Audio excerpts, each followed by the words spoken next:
Hey Michael, det er Oscar. Hey, hvad så? Hey Michael, jeg vil høre, om vi kunne komme ud og lave et videointerview med dig en af dagene.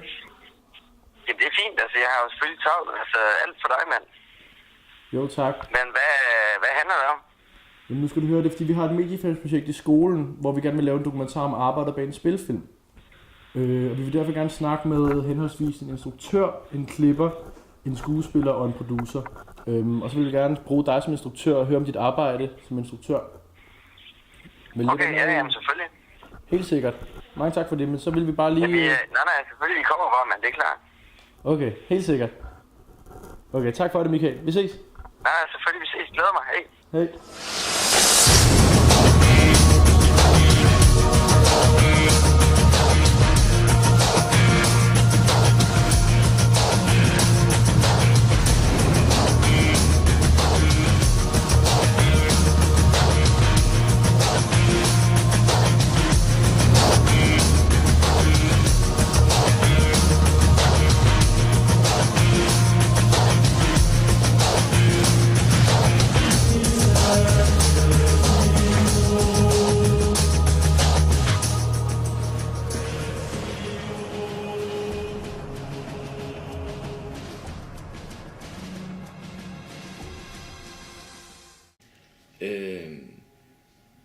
Jeg ser instruktørens rolle som den, der ligesom skal have den kunstneriske røde tråd i en films fortælling. I hvert fald hvis han er filminstruktør, kan man sige.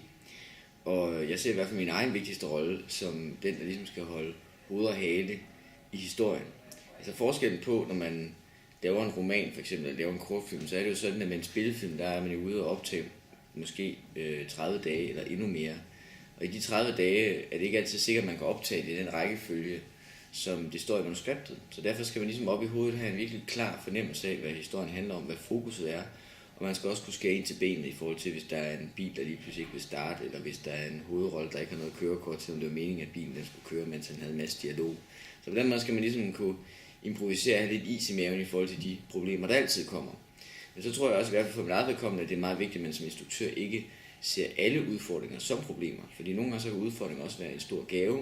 Og det er i hvert fald noget af det, jeg selv dyrker enormt meget, det er, at man foran et videokamera, det er, at man ligesom filmer på video, kan filme lang tekst, men også kan blive overrasket, kan improvisere, kan se udfordringer som noget, der i virkeligheden kan gøre filmen bedre og stærkere.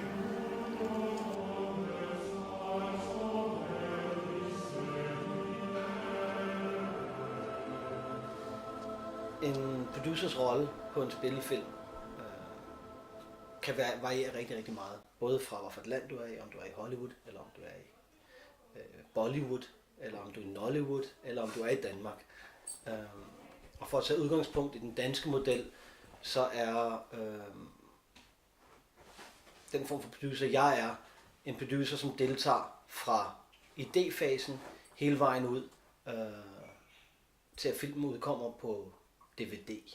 Og i det efterliv, der er der. Det vil sige, fra idé til manuskript, til finansiering, casting, optagelser, klipning, lyd, lancering, premiere i biograferne, festivaler, filmfestivaler omkring i verden, og så til sidst DVD og VOD-udgivelsen, før filmen ligesom bliver vist på gratis tv. Når man har set filmen på DR eller på TV2, så er det lige omkring det her mit arbejde.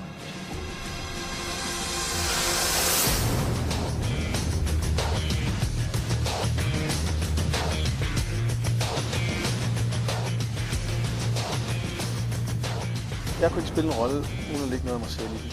Og det tror jeg faktisk ikke, der er nogen skuespillere, der kan. Om det så er Anthony Hopkins, der spiller massemorder, Hannibal Lecter, så tror jeg, at man bliver nødt til at finde ind i sig selv et eller andet sted.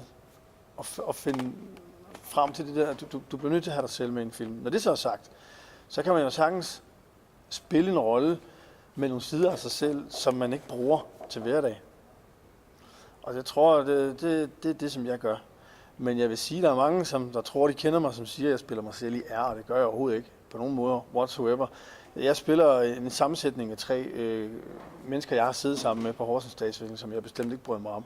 Dem har jeg samlet i den her karakter Muren.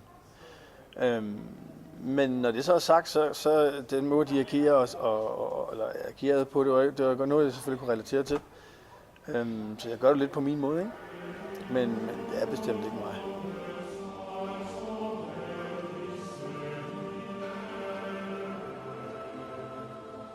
Hvad er en filmklippers rolle i en film? Altså, når man laver en film, så optager man jo en masse små bidder. Man skriver et manuskript, og så går man ud og filmer en indstilling, og en anden indstilling, og en tredje indstilling. Og der er jo ikke noget klip i det. Det er en indstilling uden et klip i. Så klipperens rolle er at samle alle de bidder, så du får en fortælling, som giver mening, kan man sige, hvis man skal sige det så meget kort.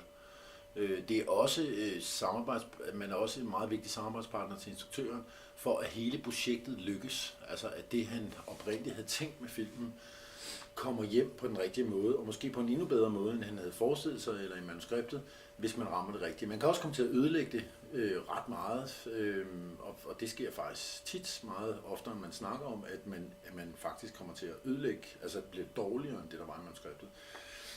Men man skal jo ramme de følelser og de ting, der ligger inde i historien, og man skal også lave tempo, og man skal lave dynamik i filmen, så den ikke bliver kedelig at se på.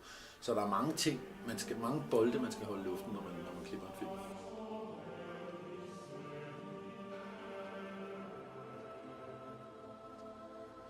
Det kan være enormt hårdt at skulle på optagelse i 30 dage og sådan noget, men før det har man jo også været i forberedelse i 5 uger eksempelvis, hvor man forbereder til, at man skal være klar til de der 30 dage.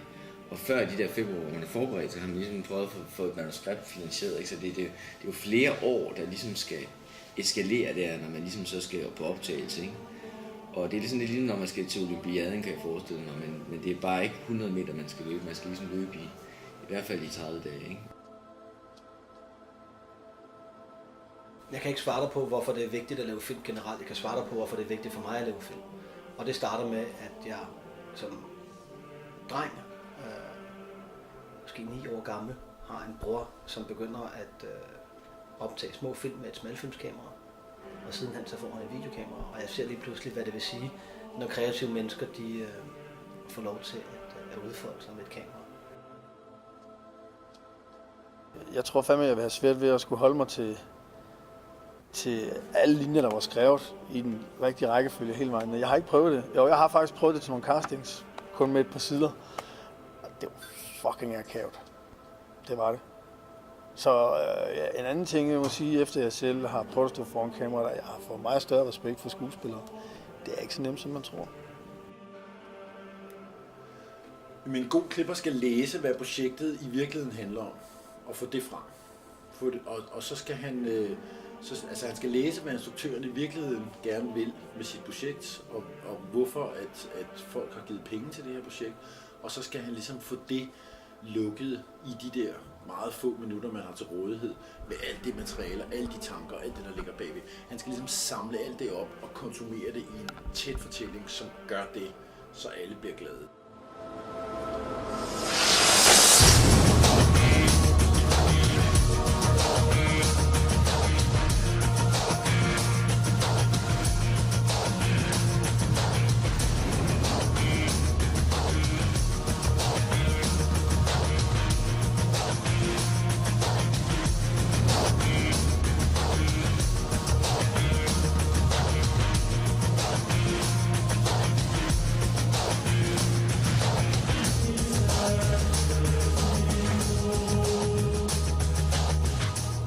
Det er jo ikke nødvendigvis fordi, at man skal sælge en masse biografbilletter. Det er mere, at forhåbentlig dem, man så sælger, der er dem, der så sidder i salen for en meget, meget stærk oplevelse.